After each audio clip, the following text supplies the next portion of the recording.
You see my teeth? We're going to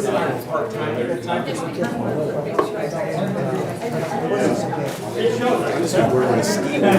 Skeleton. I have. Mine? Yeah. All you see are my kids. You can't tell because it's black, but it. Yeah, it's really kind of sad. One's like a lamb and my kid. There you go. Here's what you got available. I'm so interested to hear your thoughts tonight. I'm warning this. It's good, especially given all of this. The only time I'm working is in our partnership. Just there for now. It was actually fun to chat with you. This week was the last one. Do I know you? She better, just came all this way, she better. Are you talking about me? Yeah.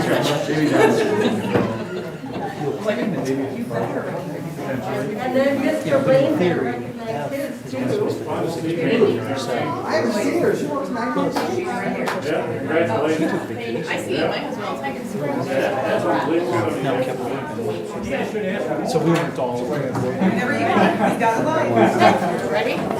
Let's do this right here. Are we ready? Yeah, is the cameras on yet? Are the cameras on yet? I never thought I'd do that. You gotta have a little humor. Right, man? Absolutely. All right, Kevin. Humor? Yeah, we are them. All right, good evening. With it being 6:30, I call the Francis House School District Board of Education to order. Please join me in the Pledge of Allegiance.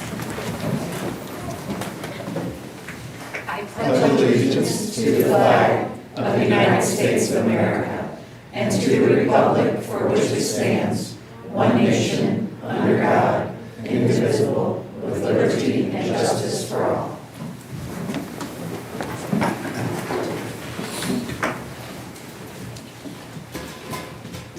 Board, I entertain a motion to approve the agenda as presented. So moved. Second. Motion made by Mrs. Walker, seconded by Mrs. Lane. All of those in favor? Aye. Any opposed? Motion carries. Next on our agenda is patron comments. Do we have any patron comments? No? Thank you. FHEA? Hey Anita, could you do it from there? From, Just where you were standing. We're trying to just use the mic for one person. sure. I feel like you're No projecting. problem. Good evening, Board, Executive Cabinet, I'm the one who goes down.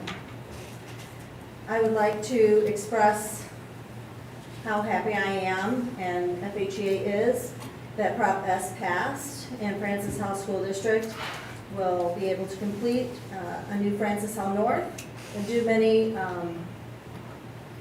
needed work on our school district. Congratulations to our new board member and the existing board members that won the election.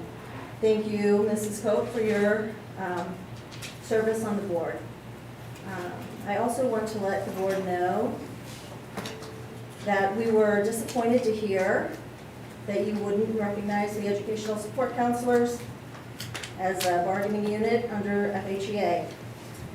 But with or without your support, the ESCs rallied together and we had an election.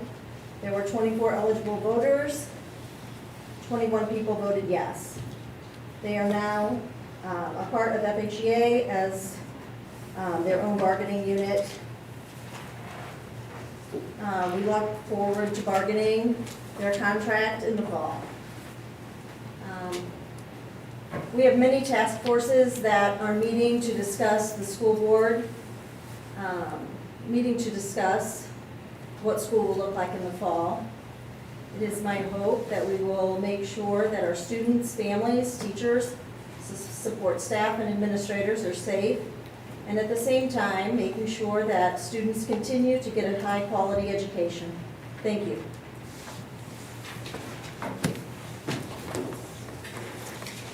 Next on our agenda is new business and reorganization. Dr. Mary Hendricks Harris. Yes, this is the time of year we often say goodbye to some of our most committed public servants, our school board members. So Renee, I want to thank you for your dedication to Francis Howell. In your 6 years on the board and 3 years as president, you have provided leadership through some difficult times. You have skillfully facilitated many conversations with people who at times not only have differing opinions, but you also were able to advocate for what you believe to be right. You've brought a business perspective and a unique skill set to our group. As a patron and one of our mutual friends stated, you should be very proud of yourself. A lot of people like to armchair quarterback what's going on in their community and their schools. Some of those people get up and make their voice heard by voting on important local issues, and a small number take the leap to become as involved as you. You've given countless hours and poured tremendous effort into your time on the board. Thank you for attending those PALS events, graduations, kickoffs, brownies with the board, retreats, conferences, athletic events, fundraisers, strategic planning meetings, and all the board meetings.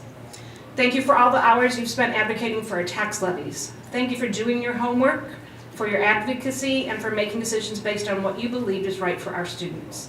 Thank you for your sense of humor, your kindness, for your calm demeanor, even when challenges have arose. Personally, I want to thank you for supporting me during some difficult times. Next month, we will have another class cross the stage.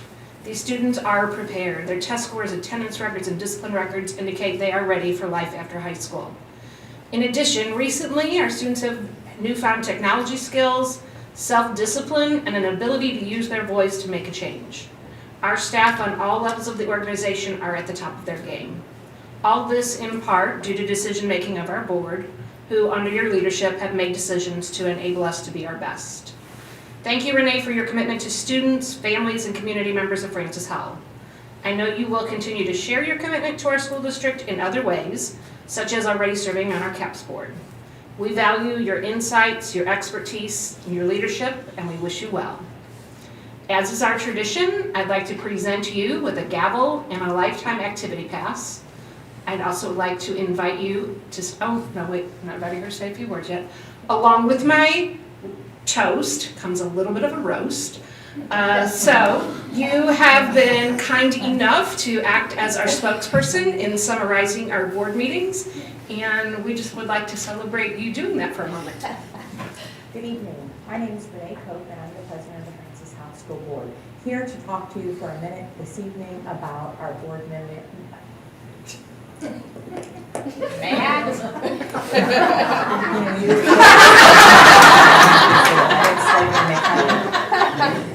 Take a sign. Here's your sign. The board also voted unanimously.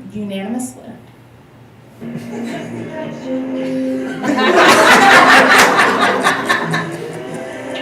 nailed that one. We had to have nailed that one. You said we better. Yeah. Thank you.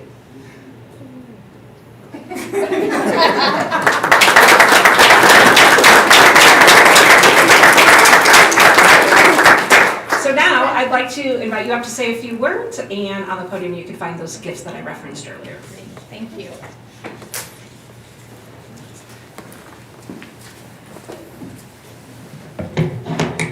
All right, so good evening. Thank you for recognizing my sense of humor and appreciating that as well. So thank you for giving me a few minutes this evening to talk about my journey over the last 6 years on the board. I was able to watch Francis Howell School District grow, not in number, but in success. This was because of the hard work of many, and despite a few. When I was elected to the board, there was a few things that I wanted to focus on. Finance. I wanted to bring my business experience and mindset to enhance the financial stability of the district. It was difficult, but we moved from deficit spending to a balanced budget. I'm ecstatic that Prop S passed, and we will now have the financial backing to resolve many of the much-needed capital improvements across the district. I wanted to work on diversity and inclusion. I wanted to increase the diversity of our staff and escalate the inclusion of our staff and our employees. Diversity is counting the variety of people in your organization. Inclusion is making that variety count. Our HR department has aggressively implemented new ideas and has developed ways to draw a diverse set of teachers into our district. We have had some success, but we have a long way to go. Our principals, our teachers, and our staff have worked many hours to improve the culture across our district. But as I said, we have many, many things yet to do. I wanted to increase the focus on supports for students who are not choosing college as their next step after high school graduation. Part of the inclusion efforts is to celebrate all students with whatever their work-life choice may be. We have now included the trades and military into our exploration fairs. We have also joined other St. Charles school districts and partnered with great business partners in our community in beginning the CAPS program. This has been a tremendous success. I wanted a better school board than what I saw in my first board meeting visit. I wanted to foster an environment that respected the variety of opinions and experience of the board members and allowed for crucial conversations to occur without demeaning language. The board has been able to make tough decisions, and I value the diversity of thought that this board has. This is what makes us better. Lastly, I wanted to bring an increase in communication and humor, which you saw tonight an example of. What we all do is hard. It's very hard. So how can we bring a little bit of humor together and enjoy it? So for the past few years, the board has recorded several humorous lip sync videos, which you got to see a snapshot of. And I hope you, in my speech it says, I hope you've had a chance to see them. Ta-da! They are a treat if you haven't seen them yet. I also implemented a short post-board meeting video, also featured this evening, that shared via social media in the efforts to increase community awareness and board activities. There are many things that I loved along this journey. I was able to attend many sporting events, charity walks, pancake breakfasts, Thanksgiving luncheons, plays, and other student events. I truly believe that engaging students in the school and in school activities will contribute to their success. I particularly loved the helicopter delivery of the game ball for the football game honoring our first responders. I loved the Francis Howell School District kickoff celebration. When we have all the teachers and all the staff gather at one building and celebrate the kickoff to the next school year as one Howell family. The energy in the room was amazing, and the charity work that can be done as a result of the Friends of Children raffle is commended. I am honored to be part of the district that has so many blue ribbon schools. That was a lot of work on the principals, the teachers, the staff, and I am so proud, and I hope you all are too. I also love participating in the Great Milk Debate, where young elementary students prepared persuasive arguments on whether chocolate milk should or should not be served in the cafeteria. Their presentations were truly a highlight. Lastly, graduation. When I started on the board, the idea of sitting all day in the family arena through 3 high school graduation ceremonies, as well as unions and heritages, I was not looking forward to it, to be honest. However, it became my most favorite thing. Being in that moment, shaking students' hands over and over after 13 years of them working towards a goal was amazing. I always left graduation day being more committed and excited about the work that needs to be done on the school board. So being on the board was not all sunshine and roses. The district has been through a lot over the last 6 years. There were also things I didn't like. The decisions made by the board are difficult ones. Each decision made likely makes someone happy and makes someone else upset. I could defend and articulate my thought process around my decisions, But I struggled with the personal attacks. So whether it was Facebook stalking, to use my friends and activities to create a story that simply wasn't true, or if it was degrading comments on private Facebook posts that set out to cause and impact my integrity, they hurt me as a person. Rumors and lies took a toll on me personally and angered me for the harm it could not only do to myself, but also to the staff, students, and district that I so wholeheartedly poured my soul into. In November of last year, I decided not to run for re-election. I believe in term limits, and it's someone else's time to lead. I took a new position at my company and quickly knew that I was not going to be able to devote the amount of time that I needed to the school board. That means it was time for me to step down. It is a different world today than when I made that decision. We are faced with many new challenges like the impacts of COVID-19 and the social unrest. We now have an almost 10% unemployment rate in the state of Missouri. Governor Parsons announced earlier this week that he's cutting an additional $209 million from the state's budget, which includes $131 million in reduction to funding for K-12 education.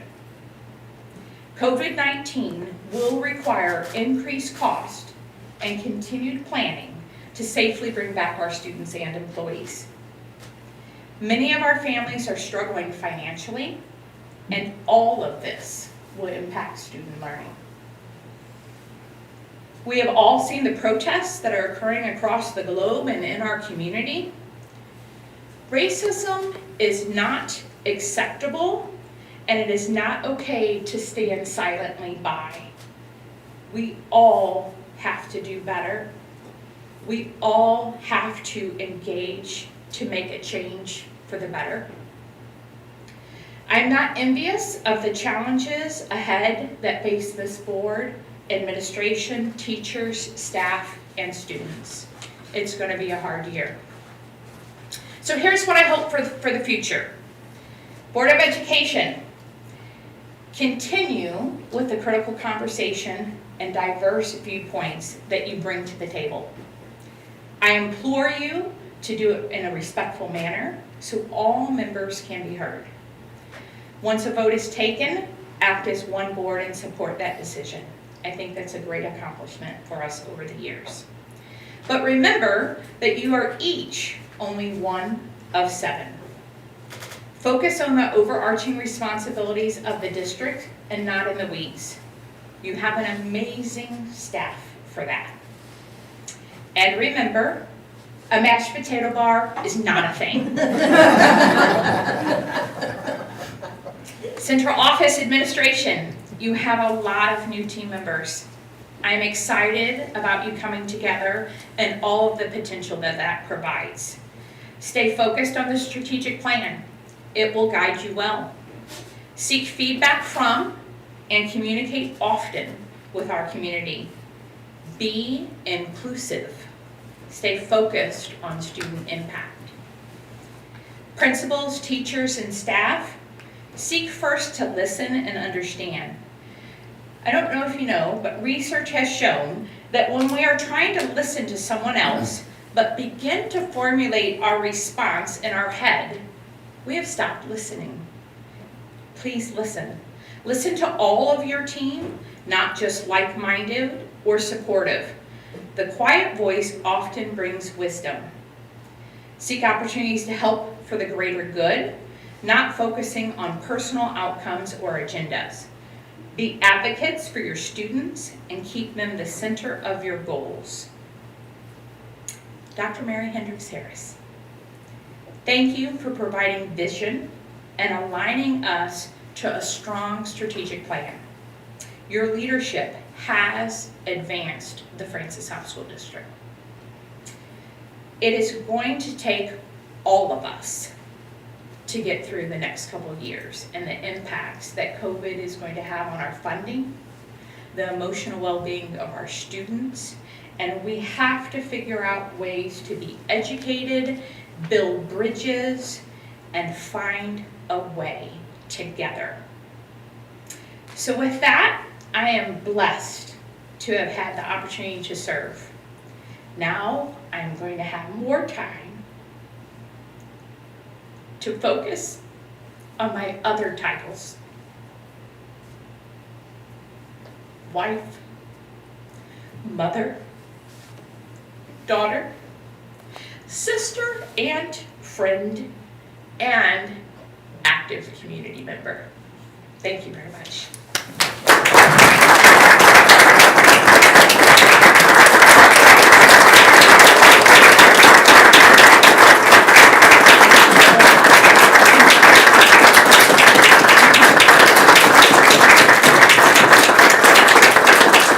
We will all give you a hug and a handshake another time. Drop the mic, I'm out.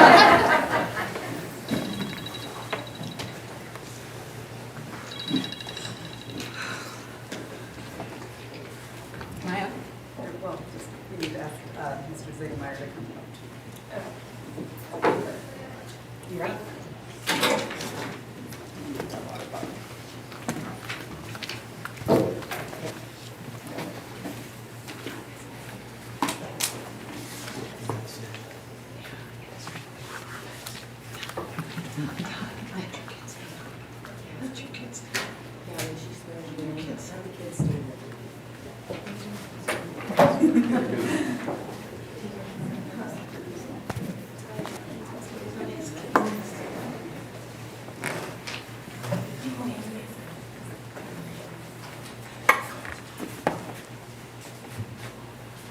Ms. Lane, Mr. Lane, Mr. Ziegemeier, at this time I'd like to have to recite the oath of office to the newly elected board members. If you please stand. Yes.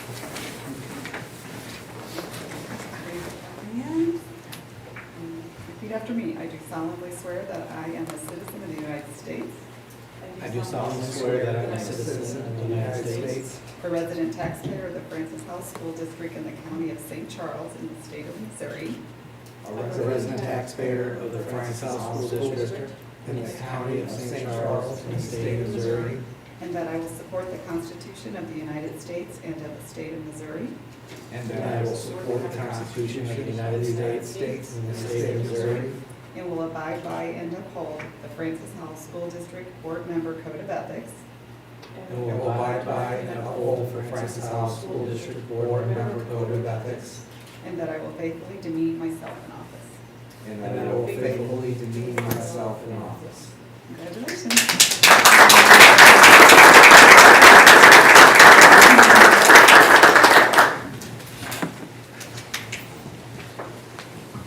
Now, I'm gonna say, did we forget about the part about asking them if they're old enough to hold the office?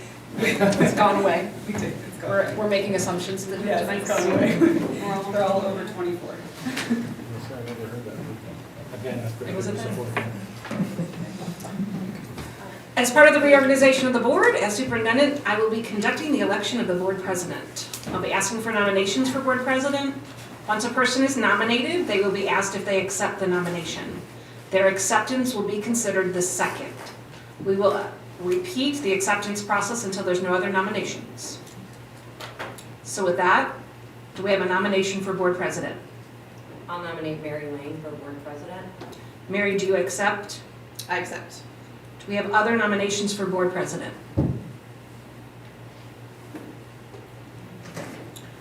With that, by roll call, Ms.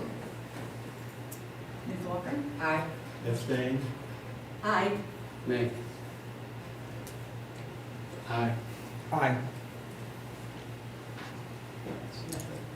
does Mary not vote for herself? Did she do that already? Pardon me? Did she do that already? I can vote for yourself. Motion passes 5-1-1. With that, I will turn it over to Madam President to conduct the next election.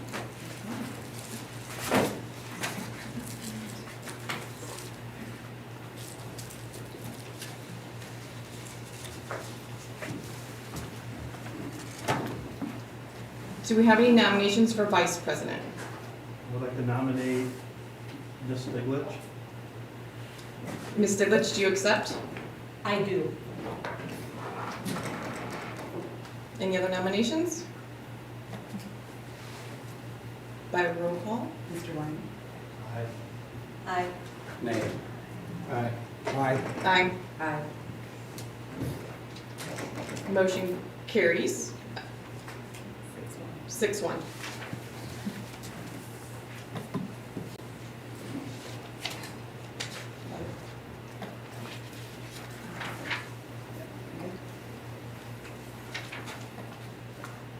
Do we have any nominations for treasurer? I'll nominate Mike Kane for treasurer. Mike Kane, do you accept? No.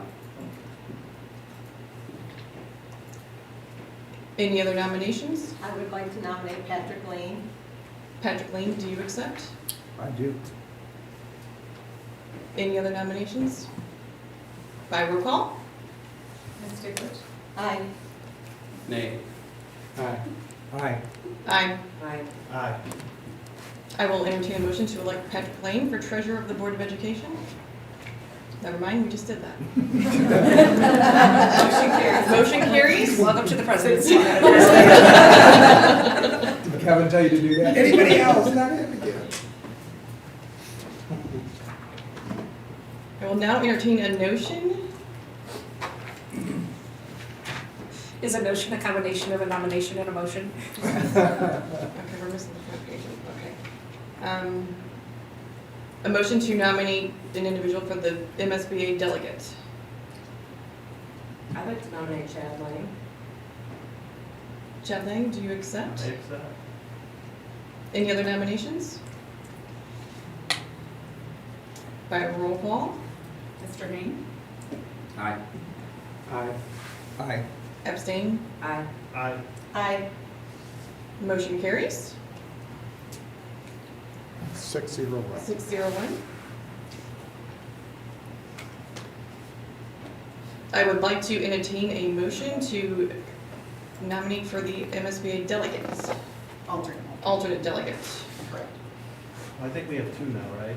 So it wouldn't be the alternate? We have a delegate and alternate. I thought we have two now. Two. We have two delegates? Yeah. Okay, thank you I for would like to nominate Mike Kane. For delegate, Yes. Mike, can you accept? No thanks. I would like to nominate Michelle Walker. Michelle, do you accept? Sure. That's just the right nominee. Are there any other nominations? By roll call? Mr. Ziegelmeyer? Aye. Aye. Aye. Aye. Aye. Aye. Aye. Motion carries 7-0. I would like to entertain a motion to appoint Laura Heidenreich as Secretary of the Board of Education. So moved. Second. Third.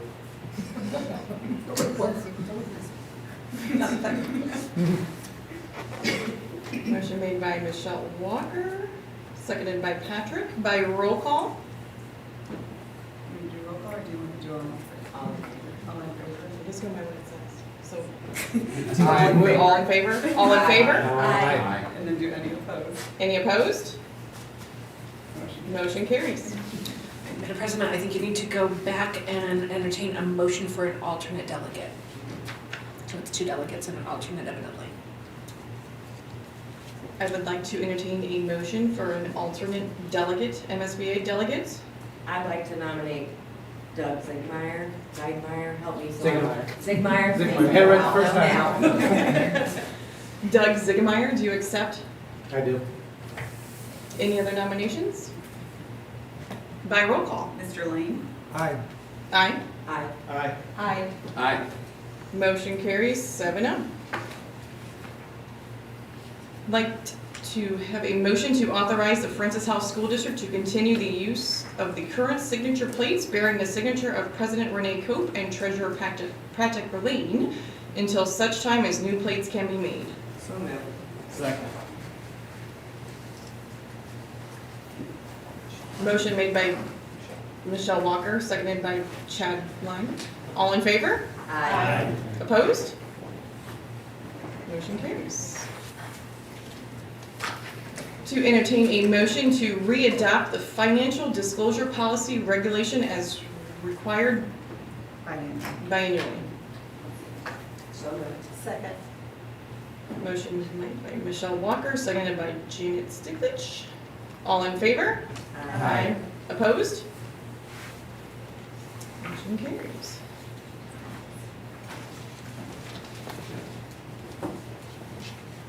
Would like to entertain a motion to approve the consent agenda items as presented for June 4th, 2020. Second. Michelle Walker, seconded by Doug Ziegemeier. All in favor? Aye. Opposed? Motion carries.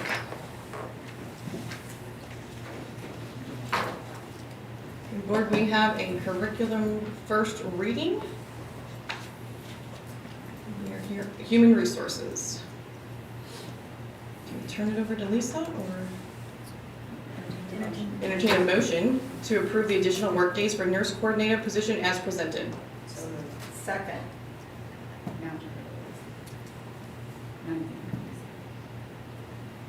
I will now turn it over to Lisa. Thank you, Mrs. Lang. We are requesting to add some additional work days to our nurse coordinator calendar. The current calendar has our coordinator working 195 days, with most of those being during the school year with our students present, and just a few days added to that for planning and meeting work days for a typical school year. This summer will be different, as our nurse coordinator will be helping us lead the charge in a reentry plan to allow students to come back to work at school safely. She is a key stakeholder. This position is a key stakeholder position as we make those plans and move forward. The additional costs for the 5 days to be added to this school year's calendar is about $1,420, and the additional days that will be worked in 2021 would increase the salary of $4,388.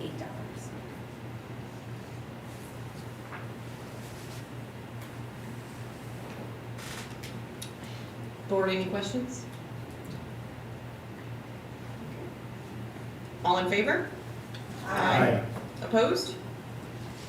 Motion carries.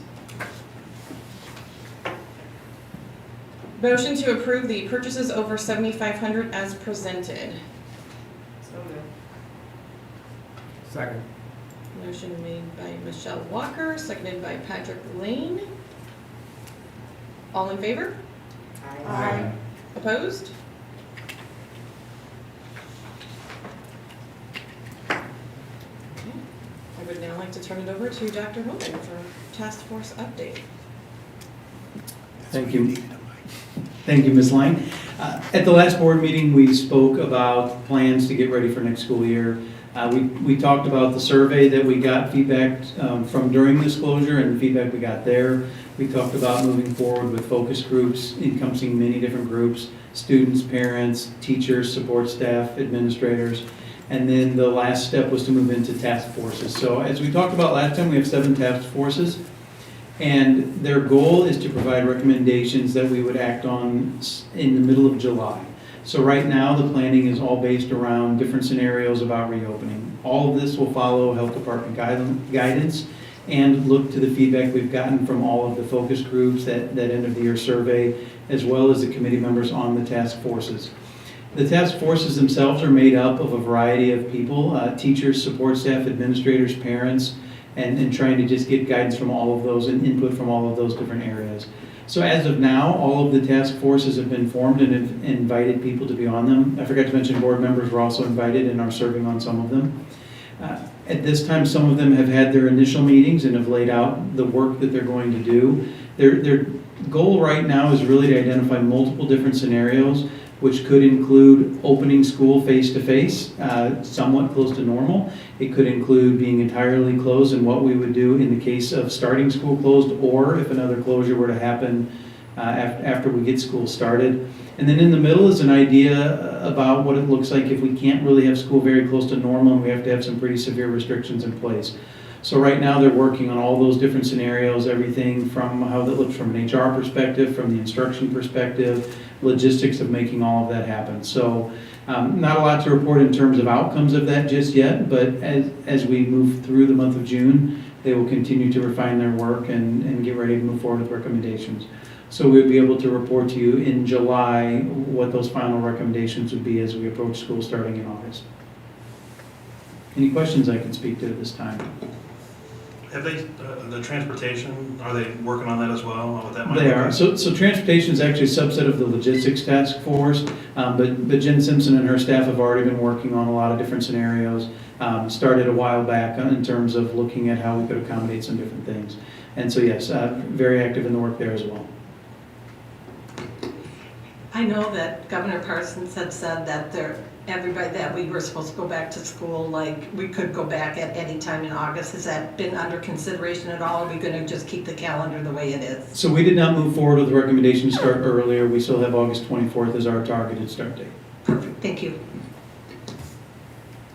So are we gonna be asked to vote on the plan? Is that, how is this gonna play out? I would say the answer right now would be that there are parts of it that we would need a vote on. Much of it is just planning as we would for school years in general, just shifted to make to take care of the guidance that we're getting. But if there are areas of it that need approval, we would certainly bring those forward.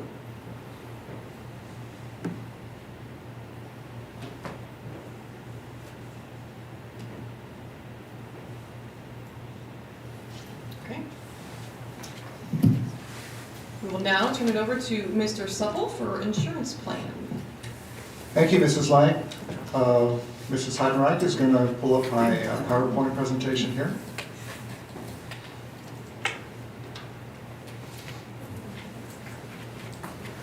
Great. So I just want to start by acknowledging the members of the insurance committee who served this year. Their names are listed there. We try to keep a good representation of people who represent the various constituencies, including this year the addition of someone specifically for transportation. We have a number of drivers, a larger number of drivers than I anticipated who actually are taking advantage of our insurance. And I do want to thank Mrs. Stiglich for again serving as our board representative. She's been a great voice on the committee as we work through some of the decisions that we had to make. So that's the composition of our committee this year. One of the main topics that came out of conversation last year as we made our presentation is a desire from the board's perspective to consider how we could provide some incentives to encourage healthy behaviors that would hopefully lower our overall medical claims costs as we move forward. So we did spend quite a bit of time talking about that this year.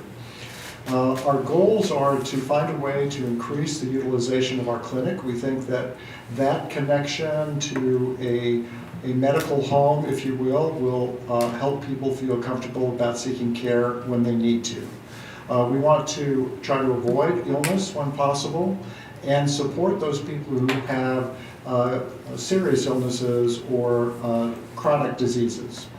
Again, motivating people to engage in those healthy behaviors and find a way to coordinate care services. So those were the things that we wanted to focus on and find a way to incentivize.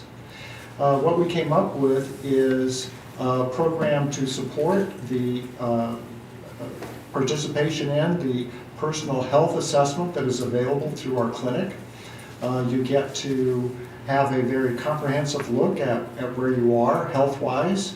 It includes an opportunity to sit down face-to-face with the clinic doctor and have a personal conversation about what the numbers mean and what you can do to change some things if there are changes that are necessary.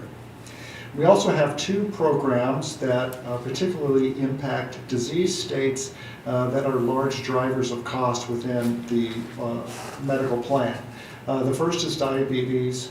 So there's a lot of money being spent to help people manage their diabetes. And so we're looking to work with that program. And there's also a program around hypertension. So both of those disease states drive a lot of cost, and we think that any way that we can help people engage in their health care so that they manage those conditions more effectively will help us reduce our overall cost.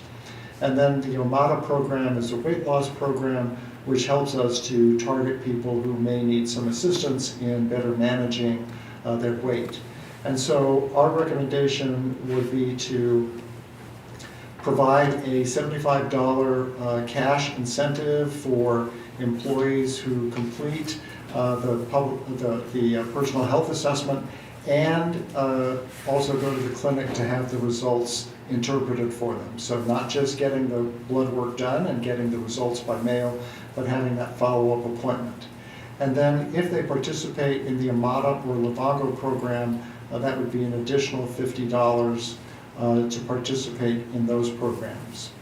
We think that the cost would be, if we would assume a 75% participation rate, which may be greatly optimistic, but that would be wonderful if we could get there, somewhere between $220,000 and $330,000 to provide those incentives, or about $216,000 to provide the incentives, but the return on our investment from doing that would more than pay for the cost of the incentives in terms of catching disease states earlier, providing better care coordination throughout the disease state, and helping people stay healthier.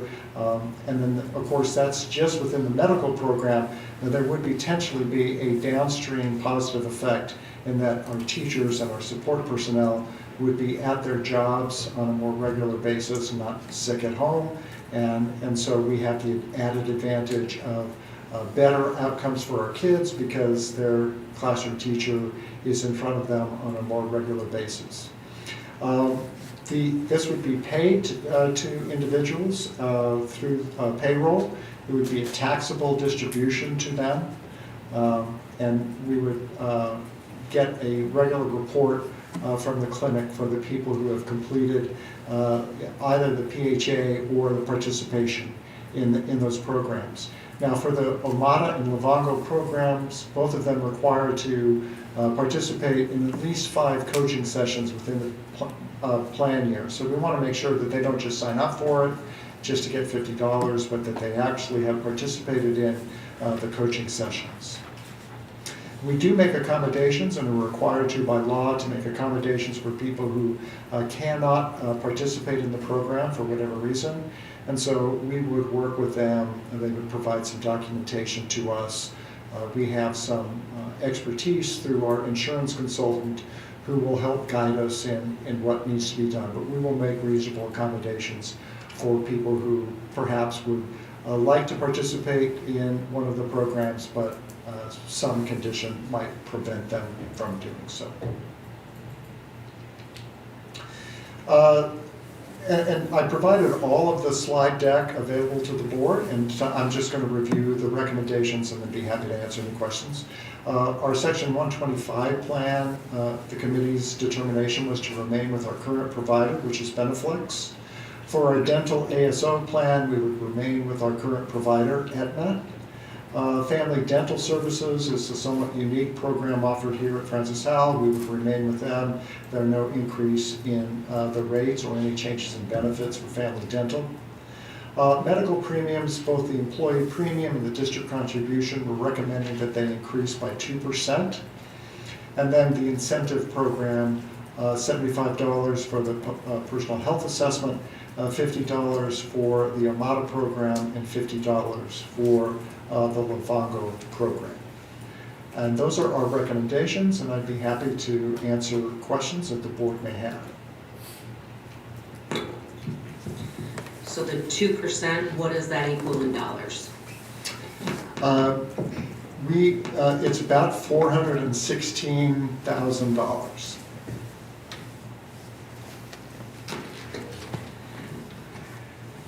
Mr. Sepple, could you please address one of the reasons why looking at Parkway and other districts, why we decided to go with the incentive programs, the benefits that other districts saw, that knowing that we're not the only one in this program. I think if people could understand why we went with that, it would be helpful. Sure. We did have an opportunity to check with other organizations, including school districts, who have had some type of incentive program. And they have seen some positive results, particularly around participation in the personal health assessment through the clinic. That's been a good motivation factor for them. We are very hopeful that the financial incentive may be the impetus to get somebody in to visit the clinic in order to get the PHA done. And I think once they have an opportunity to interact with Dr. Powers, they'll be very excited, as have been everybody else, almost to the person who's gone to the clinic. I look at the monthly survey results that come back, and people just rave about the services that they receive. Not only Dr. Powers, but there are physicians who work at other clinics that we have access to. High marks all around for the level of care that they get. I think people will be very impressed, and hopefully it will be a springboard for them to make it their medical home and begin to get some really quality care, which is only going to lead to better health outcomes for us, which will have a positive effect financially and in terms of, as I said, helping to keep our staff in their positions where they do the most to benefit our students every day. The employee incentive program is only for employees? Only or only for employees. Not spouses or children? Correct. Okay. Any other questions? This will come as a formal recommendation at the June 18th meeting. This is a work session just to discuss it tonight. Thank you. Lisa, can I ask your assistance? Of course. To help get those to the board. Sure. I have some other copies here, if you would like to take one.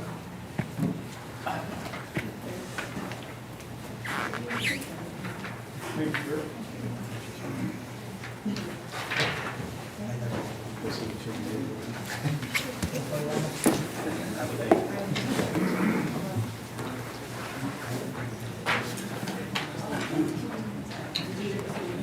This document has been posted to Board Docs this afternoon, so it will be available for the public to review.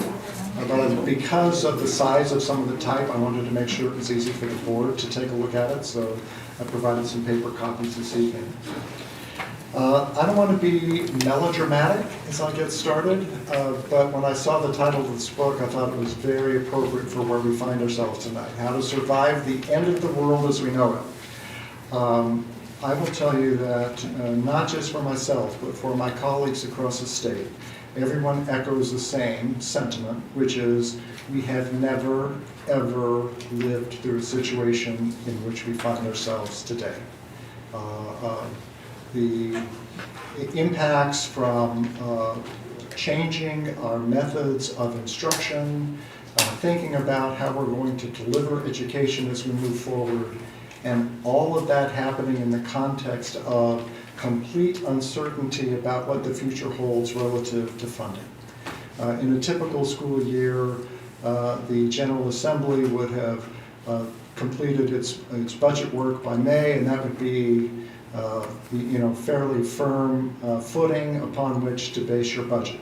And the General Assembly did complete their budget work on time this year. But subsequently, the governor has made some withholdings that are having an impact on this fiscal year, and we're beginning to have conversations about what will happen next fiscal year, although we don't have completely clear direction there. So there certainly is a lot of uncertainty ahead.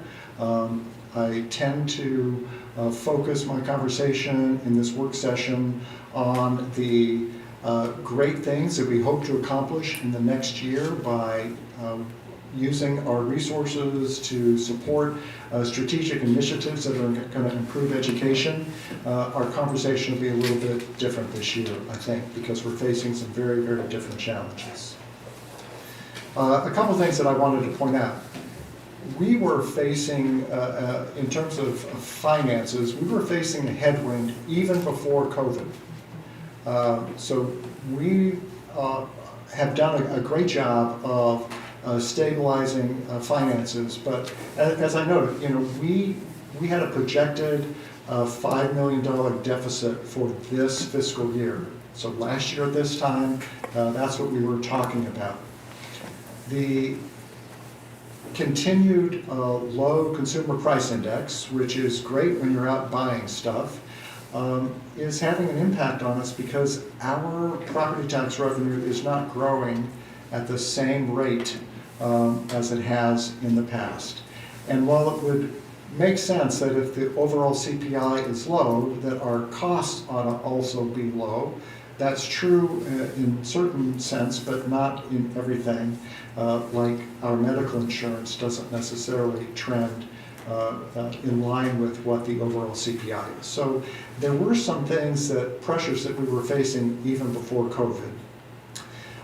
Fiscal year 21 coming up is the second year of our 2-year salary agreement with our staff, and so we had a commitment to, and for the most part had already begun the process of issuing contracts to individuals within the organization when the world started to change dramatically. COVID-19 is impacting both this fiscal year and next. We've already had some withholdings this year. We know, and Mrs. Cope alluded to it in her comments, we have some expenditures that we'll probably need to make for the coming year that we don't even know what the scope of them are right now.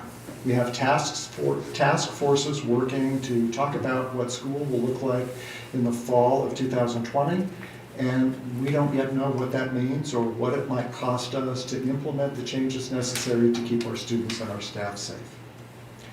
And then just the attendance impact from COVID. So we're hopeful that life will return to a semblance of normalcy very, very quickly.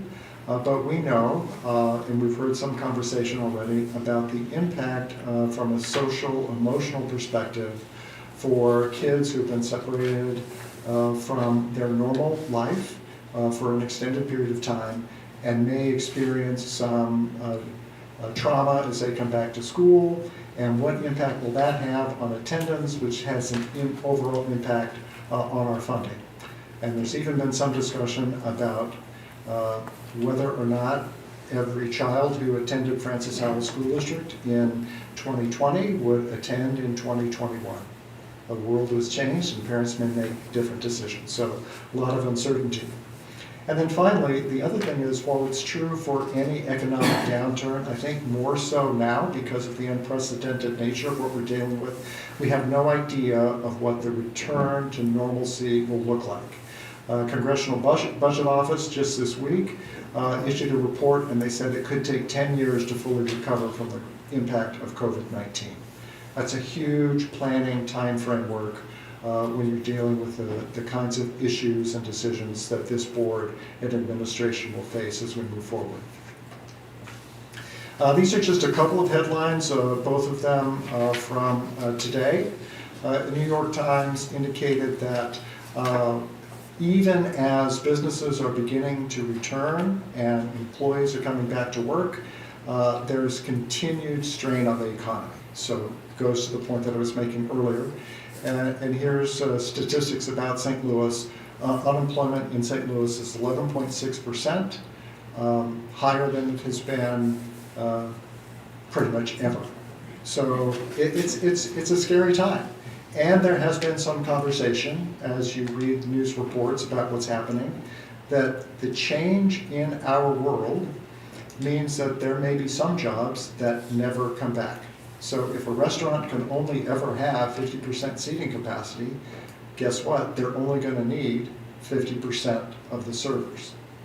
So there may be some jobs that unemployment rate that we're seeing today may not just be a temporary thing. It may be that we have a high level of unemployment as the nature of the workforce changes. So I want to talk now a little bit about the budget. I wanted to start first with comparing last year, or, the fiscal year 20, the fiscal year we're in right now, the preliminary budget that would have been in conversation at this time last year, and comparing it to my forecast for how we're going to end the year. So you can see that while it may appear at first blush that we did pretty well in terms of revenue for the forecast relative to the preliminary budget, we have to back out of that the $7 million that was a one-time transfer that took place in July as a result of the accounting mechanism that was necessary to deal with the purchase of the school buses late in the fiscal year, FY19 fiscal year. And so you have to back that out. And I did include in this forecast the $746,000 that Francis Howell should receive as part of the stimulus funding, the CARES Act. So that's already put into fiscal year 20 because I believe that we'll receive that before June 30th. And so if you take out, $7,750,000, you can see that actually our actual revenue or forecasted revenue for fiscal year 20 is going to be lower than what we had built into the projected budget, preliminary budget for last year. That is an unusual situation. We typically see some positive benefit that comes during the course of the year, and we aren't seeing that this year. And then if we take a look at expenditures this year naturally are going to be a little bit lower than we expected, about $4 million less than the preliminary budget. And as I took a look at the forecast, we typically see a 2 or 3% fluctuation in our expenditures on an annual basis. And so percentage-wise, it's a little bit higher this year, but only by about 1%.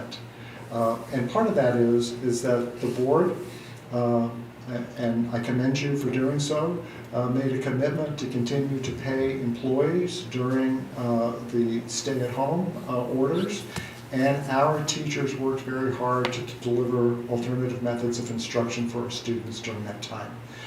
We kept other employees actively engaged in their jobs, but 85% of our budget is salary and benefits, and most of those expenditures stayed during the closure. So the little things that the things that we were able to save on did make a bit of a difference, but the bulk of our expenditures remained constant for the fiscal year because of the board's commitment to pay salaries during the closure. So now if we take a look at last year, fiscal year 20's preliminary budget and fiscal year 21's preliminary budget. So revenue was about $2.5 million less. I'll give you some more detail about the reasons why that is as we move through the next couple of slides.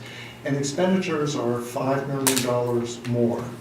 So it doesn't take you long to think if we had a $5 million deficit last year, and we've got $5 million more expense and $2 million less revenue, you get to $12 million pretty quick. So I told Dr. Hendricks Harris, we had several conversations, she and Dr. Hoven and I, as we prepared for this evening's meeting, and she said, "How are you doing?" I said, "I'm not sleeping at night."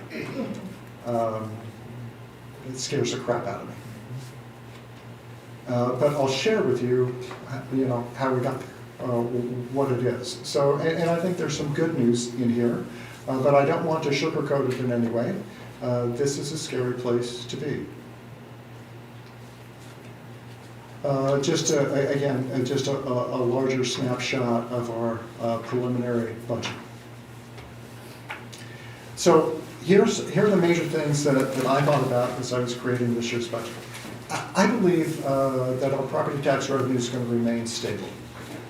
During the most recent recession that was driven in large part by an upset in the real estate market, had an impact on us. We actually saw assessed value in Francis Howell decline for the first time ever. The situation was a little different. The economic factors driving what's happening right now are completely different. And I will just share a personal story from a one of my staff members recently purchased a home in Francis Howell, and she saw it that morning. She made an offer. There were 5 other offers on the house, and she had to do it right, close right that day. I think there's a great demand for real estate within the Francis Howell School District. I think our property tax base is going to remain stable. So that's good news. I shared with you that the CPI being low means that we don't get as much growth on our existing revenue base as we have in the past. But remaining stable is important. Property taxes are 50+% of our total revenue, so that's good news. Our sales tax revenue is going to be negatively impacted, no question about that. One of the bright spots within that is that the items that are taxed that make up Proposition C sales tax revenue are heavily weighted towards food. And guess what? People have been buying a lot of food. No restaurants to go to, so a lot more food being spent. So we are going to see a negative impact, no question about it, because it's not the only thing that contributes to sales tax. But I think that the fact that the makeup of the items that are taxed, being heavily weighted towards food items, will help mitigate to some extent what's happening. But we're going to see a change there. Investment earnings are going to take a big hit. 2 factors there. First of all, interest rates are pretty much zero. Secondly, our fund balances are declining, so the amount that we have available to invest is less than what we've had previously. When I first came to Francis Howell School District, we would easily make $2.5 million a year on interest earnings, which was like found money, because you didn't have to do much about it. You just put the money in the bank and they sent you a check every month. And that's not the case anymore. It's really going to be hard, and I would imagine it will be a long time before we begin to see interest rates recover. And that, it's a big line item. We'll probably take about $500,000 or $600,000 hit on interest earnings for next year. Basic state aid. I want to take a moment to explain this, and hope the board will ask any questions that you have so that you completely understand it. I budgeted our basic state aid for next year at the appropriated level. The General Assembly finished their budget in May after they had weeks of opportunity to understand what the impact of COVID-19 was going to be on the state's budget. And they chose to appropriate state revenue at a state adequacy target of $63.75. Now, I am not got my head in the sand. I understand that they may not be able to meet that. But I have to take the cue from the General Assembly that they made a strong commitment to support public education by appropriating an amount sufficient to fully fund the formula at $63.75. So my budget includes state aid budgeted at the $63.75 level. In speaking with the governor, listening to the governor's conversation with leaders of school districts around the state, the governor is committed to funding K-12 education to the extent it's possible. And he expressed hope that beginning in the 4th quarter of this calendar year, we'll begin to see a turnaround in what's happening in Missouri in terms of economics. And to the extent that it's possible, and still meeting his constitutional requirement to balance the budget, I believe that he will make every effort possible to fund the $63.75 that was appropriated. So I know that withholdings are likely. We don't yet have an indication from the governor's office of what those withholdings will be for fiscal year 21, but our budget is going to reflect what's been appropriated. It will also give us, I think, a clear opportunity to communicate with our community members, not in a negative perspective, but in an informative perspective, to show the actual impact on the school district as a result of withholdings. So if I budget a lower amount and we receive a lower amount, it appears that we've gotten everything that we were supposed to get.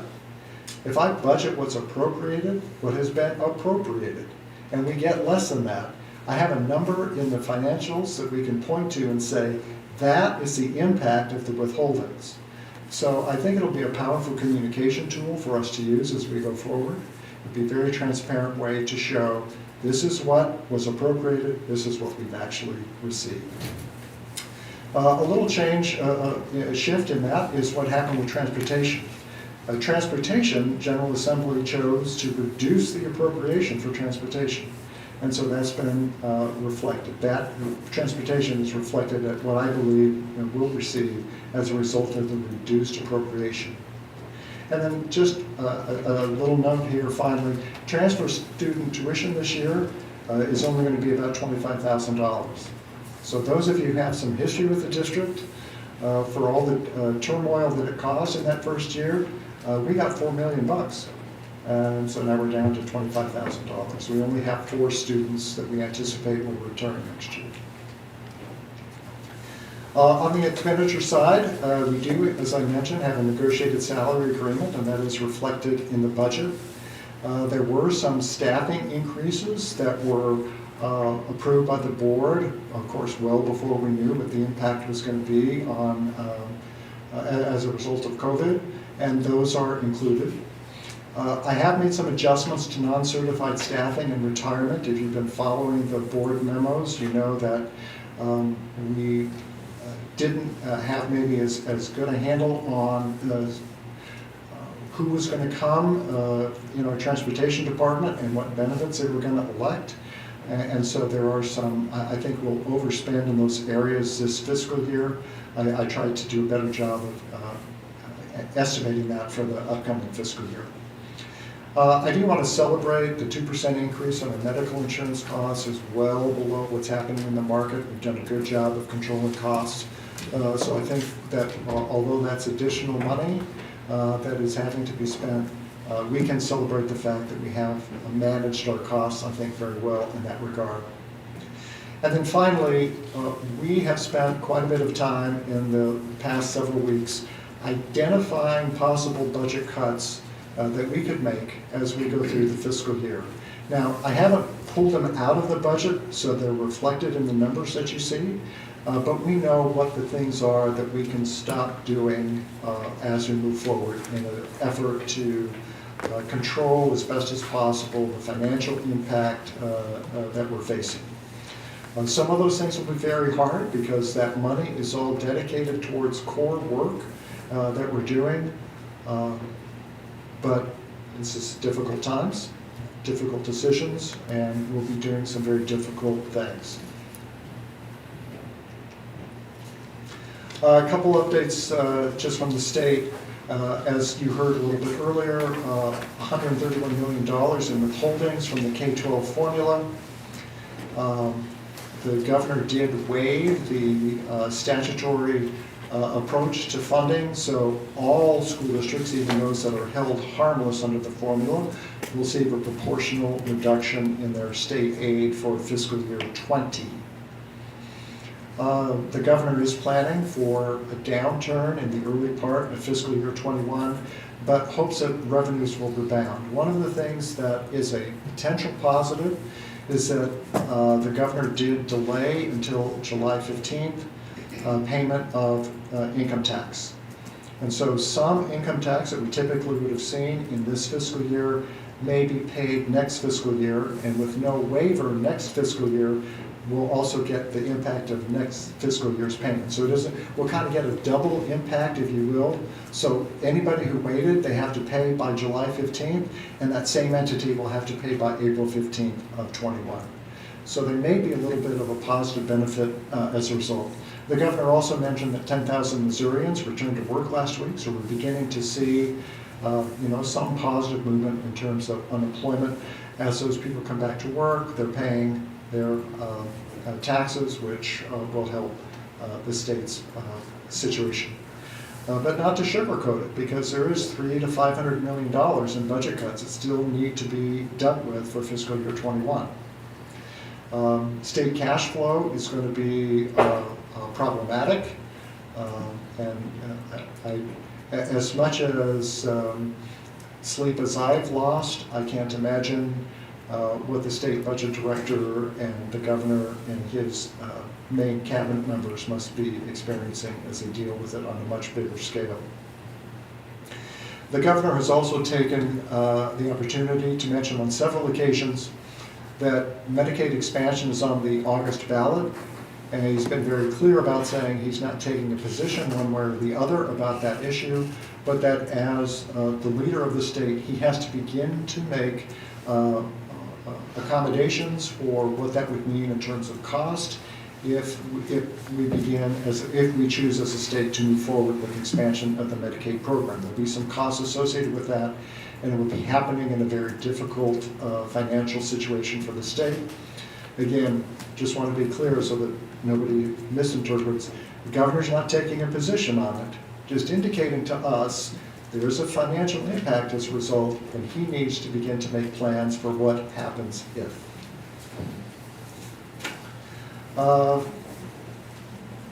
This year's financial formula is going to be based on the 6375, which is full funding of the formula, but then it will be prorated. We think that proration is going to end up being about, we'll receive about 96.5% of our total revenue. So for Francis Howell School District, we've already seen a $1.1 million reduction in our state aid. That came to us as a result of withholding of the Classroom Trust Fund payment in May. There was no Classroom Trust Fund payment. And we'll see some additional withholding in June. We don't know what the full impact of that is yet, but we'll have another hit as we move forward. The projections that I've included reflect my best estimate of what that will be. So that's included in the projection documents that are available on board docs and that are included in the slides that are in this deck. Now there is an opportunity, since casinos reopened this week, that some of the gaming money will start to recover, and we could see a Classroom Trust Fund payment in June on a much smaller scale. But something is better than nothing. It may take a while, again, for those revenues to completely recover. And as you think about it, if they practice social distancing, there's going to be a limited number of patrons who can frequent those establishments. So even as they reopen, it'll be at a lower capacity, which means there's just going to be less revenue generated as a result. So for fiscal year 21, just want to reiterate, we're budgeting based on a state adequacy target of 6375. For every $50 million that the formula is not funded, that equates to $66 reduction in the SAT, which is about a 1.4% proration. So for fiscal year 20, the year we're in right now, K-12 has $131 million of reductions. That's this fiscal year. Somewhere in the neighborhood of $300 to $500 million is necessary for next fiscal year. If we take, a proportional hit as we have previously, we're probably looking again at about $130 or $150 million reduction. And so that's several $1 million of state aid that won't be coming to Francis Howell School District. And of course that affects school districts across the state, but I'm a little parochial in my views tonight as I'm speaking to you. We know that it's unlikely that we're going to achieve the appropriated level for the Classroom Trust Fund. And in prior years, the budgeted the amount that was budgeted for the formula out of general revenue was able to fill in the gaps as they came about for any shortfall in the Classroom Trust Fund. So we typically were made whole if the Classroom Trust Fund didn't meet appropriated levels. That was not the case this year. There was no supplemental appropriation for K-12, and so we didn't have any way to fill that in this year. I don't estimate that that would be the case next fiscal year unless we saw market increase in the state's overall revenue. So any shortfall in the Classroom Trust Fund will just contribute to what happens with funding of the formula overall. Every cloud has a silver lining. So summer school in Francis Howell and in districts across the state is looking very different this summer than it has previously. To the extent that the ADA in summer school is depressed or lower, that means there's more funds available to fund the formula during the year. So this reduction from 6375 could be blunted to some extent because lower summer school ADA means there's more money to distribute to the regular formula. So it's kind of an interesting dynamic that goes on, but we'll see what the actual impact is.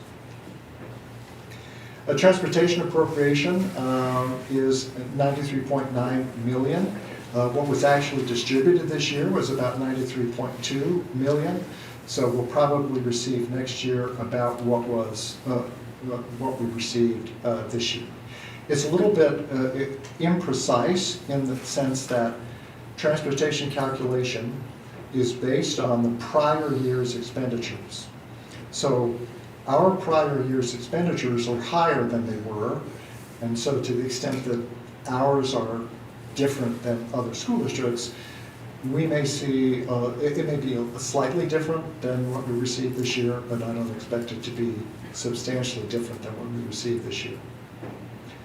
So the Proposition C sales tax, the appropriation amount would tell you that we should get $1,049 per weighted ADA. That's probably not going to happen. You can see there what the reductions would be, various percentage reductions. Some of my colleagues around the state are optimistic and are using $990 as a budgeted amount for Proposition C revenue. I'm a little more conservative than that and haven't included quite that much in the budget. So relative to what we collected this year, which is a distinction between what was budgeted, between what was budgeted and what was collected, I think we'll collect an amount of Proposition C revenue somewhat similar to this year, but that's probably $1 million below what we would have otherwise anticipated we would receive. You're beginning to see how the numbers add up across the budget. A couple other interesting things. We have bonds that we've issued, and we plan to issue some bonds in the near future. And one of the opportunities that we have is to take advantage of the Missouri Direct Deposit Program, which is a program that allows us to take advantage of the state's AAA credit rating, which improves our position in the market, allows us to get better interest rates on the bonds. And in order to participate in that program, one of the factors is that the state intercepts some of our state aid payment, which goes directly to the Bank of Oklahoma, which makes the principal and interest payments on our debt, which helps assure the buyers of the bonds that all their payments are going to be met. Well, guess what? If we don't get any state aid payment, that intercept payment isn't being made, and we're going to get a bill to send the Bank of Oklahoma what our normal allocation would be, which is not, it doesn't mean that we're paying any more. It's just a cash flow issue. So I didn't get it in state aid, and I'm having to pay it out on this side. So, which is a nice segue to the next item, is that in my 15 years, we've not had to do tax anticipation notes, but I'm going to get started probably pretty much tomorrow, working with the bank to figure out all the logistics to get that done, because folks, we're going to have to borrow money this year just to meet cash flow. I don't know yet what our, the thing we could depend on previously was I always had a check coming from the state on the 20th of the month. That check's going to be smaller, and our expenses are not going down, and we're going to have to deal with that. So I don't assume that I'm going to be out of step with a lot of school districts around the state. I imagine a lot more people are going to have to consider tax anticipation notes, but that is something that we're going to have to do. And when we've talked about it before, even on a potential basis in Francis Howell, it's always been that I may need to borrow for between November 15th and December 15th. So I have the money for a couple of weeks and I pay it back right away and it hardly costs me anything. We'll probably borrow if I had to make a guess, probably sometime in October, may not be able to pay it back until January. So there's more interest costs associated with the time period over which we have to have that money available. And so, no question that we're going to have deficit spending this year. I've worked with the board long enough to know how much, how difficult that is for you. You represent this district to the constituents, and this is a conservative community, and that's a difficult pill to swallow. But there was a recent survey done by Reuters. 70% of the districts they surveyed are facing a budget deficit. Of those districts that were surveyed, just the ones that were surveyed, the total of their deficits are $450 million. We have sufficient reserves to weather fiscal year 2021. We can make it work. And we will work very hard to reduce our expenditures wherever we can and pray that revenue improves before the end of the fiscal year. So we will get through fiscal year 2021. It's making the adjustments for the future when we're not quite sure what that's going to look like that is going to be very difficult for us. So if we don't make those major changes in expenditures or find a way to stabilize our revenue, it's going to be a very scary situation moving forward. We do have a fund balance policy in Francis Howell, and it stipulates that if it dips below 15%, the board has to make a plan to replenish the fund balance to the established minimum level within 2 years. So we give ourselves a little bit of flexibility. This policy really won't be triggered until the end of fiscal year 21, which is when our balances would be potentially below that level. And then we would have 2 years in order to work that out. So we have some time to fix it, but I think you'll see as we take a look at the projection slides that we don't have a lot of time. So we will implement restrictions on spending. Some of those things, some steps we've already taken. We're having some conversation about the things that we can do. All of them are hard decisions. None of them are easy things to do, but we know that it's hard work that will help us have a good outcome. We'll take a look at our staffing plan and begin to think about what reductions we can make for fiscal year 22. Of course, that'll affect the full gamut, certified and non-certified staff. I don't want to make any projections. It's early in the process, but we're a large organization. We have a lot of natural turnover as a result of retirements and people moving and so forth, which may help to allow us to make some of the reductions that are necessary without actually having to fire anybody. But there is a possibility that there will be a need for a RIF in order to meet the levels of reductions that we would need to have in order to stabilize our work. And so we'll certainly work with our employee groups through negotiations to have conversations about that. And we'll have to just consider what additional revenue streams are available to us to help, if not in the long term, certainly in the short term, to stabilize where we are. And so here is just the projection years. Now, a couple things to take into account. I've assumed normal growth in our property tax revenue as we move through the projection years. I think sales tax revenue is going to return, but slowly. So there's some built-in growth there, but slow. Same with our state aid. I think it's going to return, but slowly. At this point, no salary increases are built into the projections, and the board has, over time, taken different approaches to what should or should not be included in the projections in order to make them more realistic. I'm telling you, the news is bad enough. Building in a salary projection would just make it worse. I think we all understand that we're not going to probably go for 7 years without some kind of modification in staff salaries, but they're not reflected in these projections. I've tried to keep the potential increases in medical insurance fairly modest across the projection. That will require some continued hard work on our part to make that happen, to buck medical trend. One of the potential battles that we could be facing, if you've been, again, listening to the news, people have been going to the hospital for treatment of various conditions. Everybody's afraid they're going to get COVID. But people are still having heart attacks and still dealing with strokes. And you think of your disease state, all those things are still happening. They're just not coming to the hospital. At some point, people are going to be comfortable again. They're going to go to the hospital. We could see a dramatic increase. On the alternate side of that, even if we don't see within our own experience a huge increase in people seeking care for conditions that they put off for a while, the cost of medical care may jump substantially as hospital systems try to recover some of the losses that they're incurring because their revenue stream has dropped so dramatically. So we're potentially impacted on both sides of that. It's because the cost of medical insurance, the board's contribution, is included in the calculation of retirement.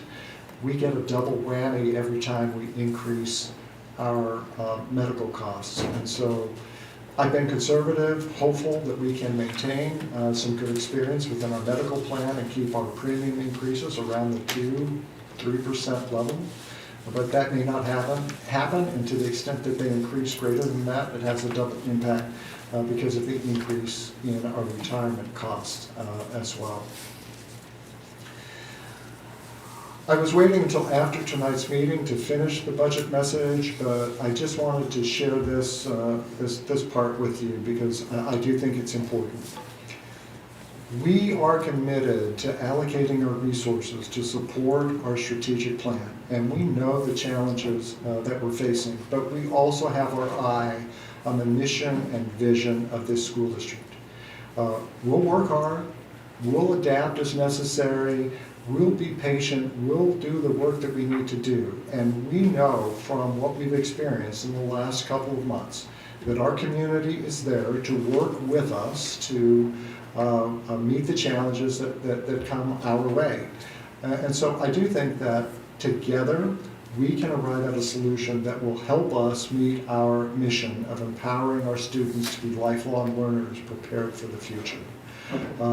So I know it's been a little bit of a gloomy conversation up to this point, but I did want to end here with this positive note.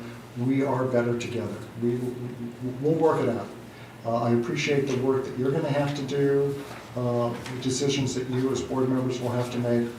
And I hope you understand that the administration is committed to doing what we have to do. And unlike some prior years, I hope people will understand that much of the situation, not all, but much of the situation where we find ourselves now is happening to us, not because of us. And we're having to cope with the result. And I'm going to be quiet for a little bit and answer any questions that you may have.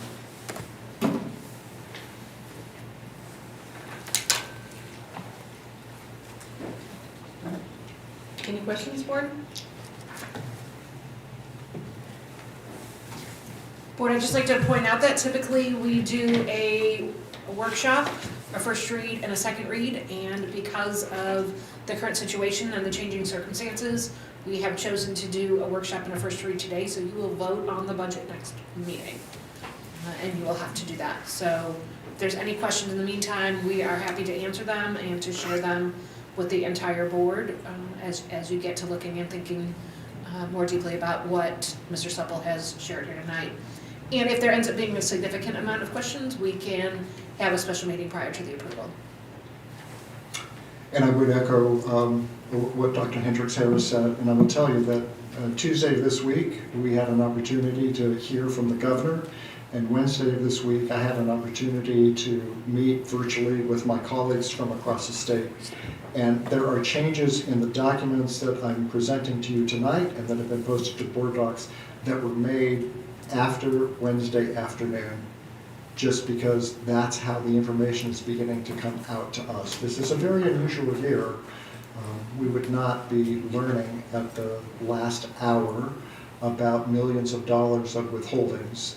But that's a situation that we find ourselves in. I don't think it's of anyone's fault in particular. I'm just saying that you have to understand, if we had a budget workshop in May, it would have been almost pointless because things have changed dramatically since May 21st.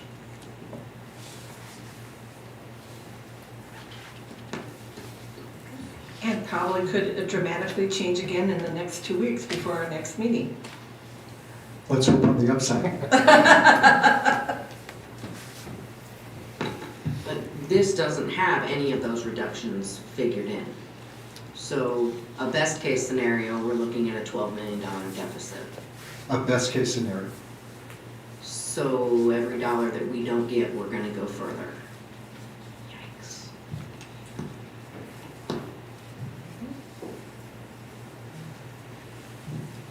I'll just reiterate how Mr. Supple kind of closed, and that is we've been down these kinds of roads before, and we have survived it.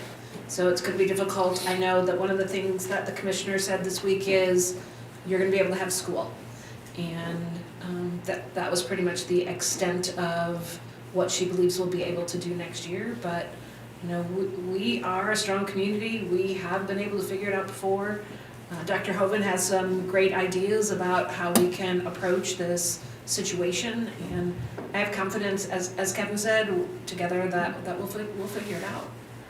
And hope, just like I do for not only the school district, but for all economics, that there will be a quick turnaround and that this will be a one year to 18-month situation for our district.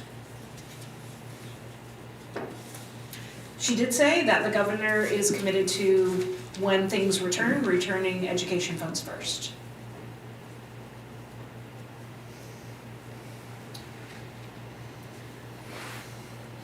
Okay, anything else? Superintendent comments. I think I'm up. On Tuesday, voters in Francis Hall approved Proposition S by an overwhelming majority. We just passed the largest bond issue in the history of Missouri schools, and with the approval of almost 80% of our voters, it more than passed. I want to thank the Board of Education and all of our staff members who helped share information about the importance of Prop S with our community. I also want to thank the volunteer members of our campaign committee for their work, especially the leadership of Terry Hain and Amy McAvoy. I want to thank all of our voters who understood the current state of our facilities and the positive long-term impact of Prop S funding would have on our students, staff, and our schools.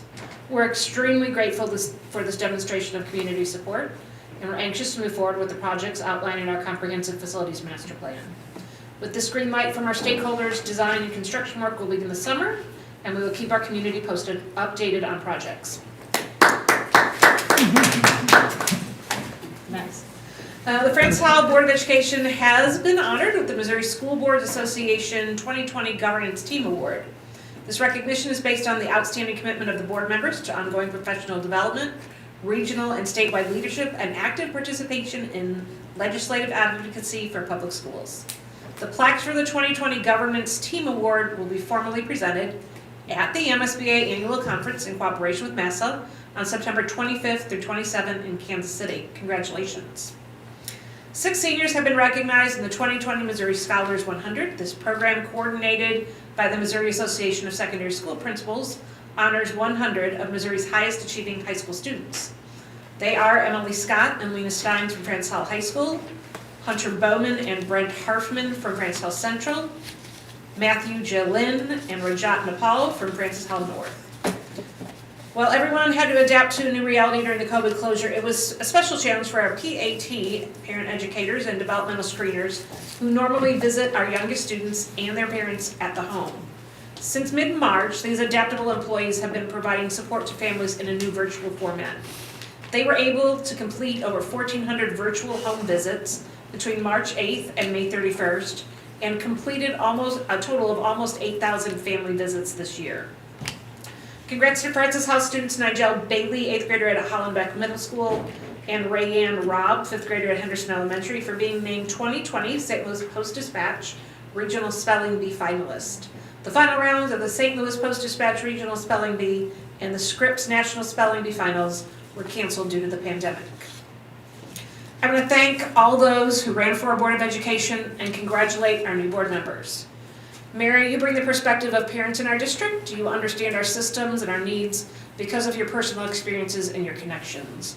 I'm sure you will be an outstanding leader of this board. Patrick, you too bring a unique perspective from both a grandparent, former educator, and administrator, as well as your own convictions. Doug, I don't really know you yet, but I can tell from our interactions that you genuinely want to be part of the board in order to support not only the great things we have going on, but continued improvement. I know this board will continue to do great things and work together well. Lastly, as the board knows, there have been several peaceful protests in our area. On a logistics note, we have been collaborating with police departments to ensure safety of our students and staff. I hope our citizens will stand for justice, peace, and hope, and we will emerge as a unified community committed to providing an equitable education. Okay. Let's take a look at our upcoming meetings. We have June 18th on the calendar. Any changes?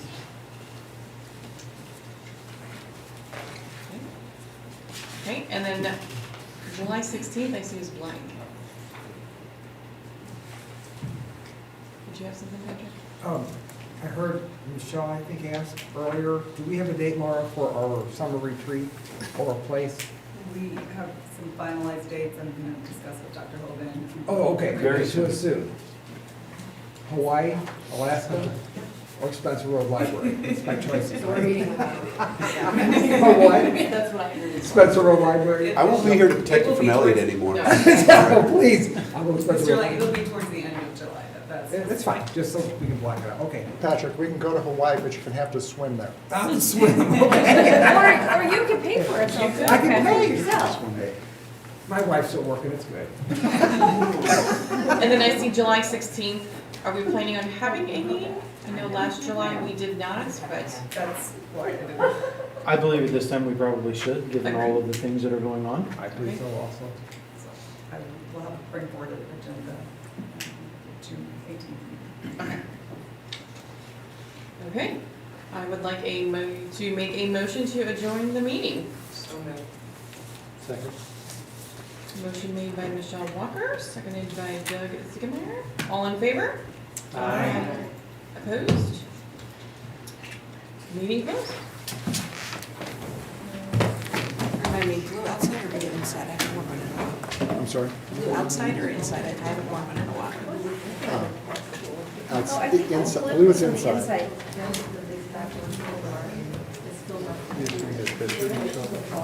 Yeah. I can't do the task force, it's all during the day and so clustered.